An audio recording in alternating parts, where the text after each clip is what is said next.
Single স্ক্রিনে তো মনে করেন যে শাকিব খানের রোল কনফার্ম, দাগি পাবে না, এটা আমি চ্যালেঞ্জ দিয়ে বললাম। দাগি ফিল্ম সিঙ্গেল স্ক্রিনে পাবে না, হয়তো মাল্টিপ্লেক্স পাবে, বিকজ যেহেতু আফরান নিশো সিনেমা এটা পাবে, কিন্তু সিঙ্গেল স্ক্রিন পাবে না। সিঙ্গেল স্ক্রিন প্রায় একটা মাস রাজত্ব করলো শাকিব খানের বরবাদ। একজন সুপারস্টার শাকিব খান বড় পর্দার এবং আরেকজন ছোট পর্দার হিরো আফরান নিশো।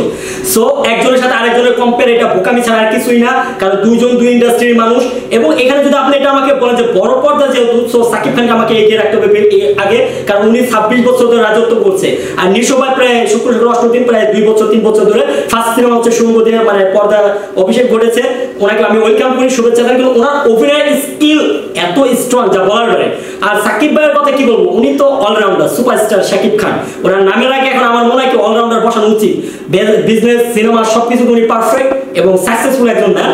আর যেহেতু বললেন যে কোনটাতে কোনটা গিয়ে দেখেন, দুটা কিন্তু সিনেমার গল্প আলাদা। দাগি সিনেমাটা হচ্ছে ক্লাইম্যাক্স টাইপের বা হচ্ছে থ্রিলার টাইপের, এটা কিন্তু অ্যাকশন টাইপের সিনেমা, এটা গল্প নির্ভর সিনেমা। আর এখানে যেহেতু অভিনেতা আফরান নিশো ভাই আছে, সো আমার বিশ্বাস দাগি ভালো একটা গল্প হবে, ভালো একটা সিনেমা হবে। শুভকামনা। আর বরবাদের কথা কইতাছেন ভাই, ভাই বরবাদ যদি দেখতে যায় তাহলে তো পুরো সবকিছু বরবাদ করে বরবাদ দেখতে হইব, কথাটা বুঝেন না? বরবাদ দেখার মানে কি বলে এতটা এক্সাইটেড, মানে বরবাদ সিনেমা যখন মানে অ্যানাউন্সমেন্ট আসে তো এতটা এক্সাইটেড ছিলাম না। আর নতুন পরিচালক হ্যাঁ তার কি না কি বানাইবো, কথা বেশি আর কত কিছু, কিন্তু ভাই টিজারটা দেখার পর থেকে মনে হইতাছে যে এটা আবার বাংলাদেশের ফিল্ম না রে ভাই। মানে এটাই আমার লাইফে ফার্স্ট টাইম কোন একটা ফিল্মের টিজার দেখলাম, যেটা দেখে আমাদের এখনো মনে হয় না যে বাংলাদেশের টিজার। আমার কাছে বরাবরই মনে হয়েছে এটা সাউথের টিজার। কখনো মনে হয়েছে রকিং স্টার ইয়াশ, আবার কখনো মনে হয়েছে রণবীর কাপুর, আবার কখনো মনে হয়েছে মার্কোর যে হিরো, তারপর হচ্ছে রোলেক্স, তাদেরকে মনে হয়েছে। সো আমি বরবাদকে এগিয়ে রাখবো, দাগিকে এগিয়ে রাখবো। ওইটার বিষয়ে আমি এখন বেশি একটা মন্তব্য করতে পারবো না, তবে এইটুকুই বলতে পারি যেহেতু আফরান নিশো আছে, সো ভালো কিছু হবে এবং ভালো সিনেমা হবে। বিকজ আফরান নিশো ভাই তিনি গল্প নির্ভর সিনেমা করে, গল্প যদি ভালো হয় সো তিনি সেখানে কাজ করেন। আর বরবাদ তো ভাই বরবাদই ভাই, বুঝছেন না? এইটার সাথে অন্য কোনো সিনেমা কম্পেয়ার করা যায় না। আর ভাই আপনি শুধু দাগি নিয়ে এলেন লেগে, আর অত কত সিনেমা আছে, জঙ্গলি আছে, সেটার কথা তো বললেন না। তারপর আপনার যে আর কি জানে বলে নতুন একটা খোদা হাফেজ, নতুন নতুন নায়ক, এগুলো তো শুনেন সাকিব ভাইয়ের সাথে বরবাদ সিনেমা, বরবাদের সাথে এই ঈদে কোন হিরো কোন সিনেমা যত স্টার হোক, যত বড় সুপারস্টার হোক ভাই, টেক্কা দেখলো লাভ নেই।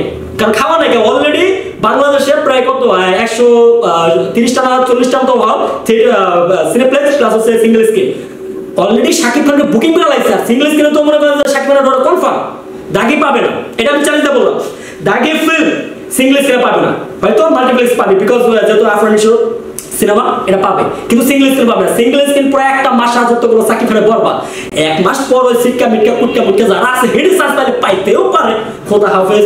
হ্যাঁ, তবে আমি এটা বলতে চাই জঙ্গলি মুভি ভালো হবে, বিকজ এখানে বুগলাপো আছে আর শ্যাম আহমেদ আছে আর অন্যান্য যে সিনেমা আছে, সবার জন্য শুভকামনা।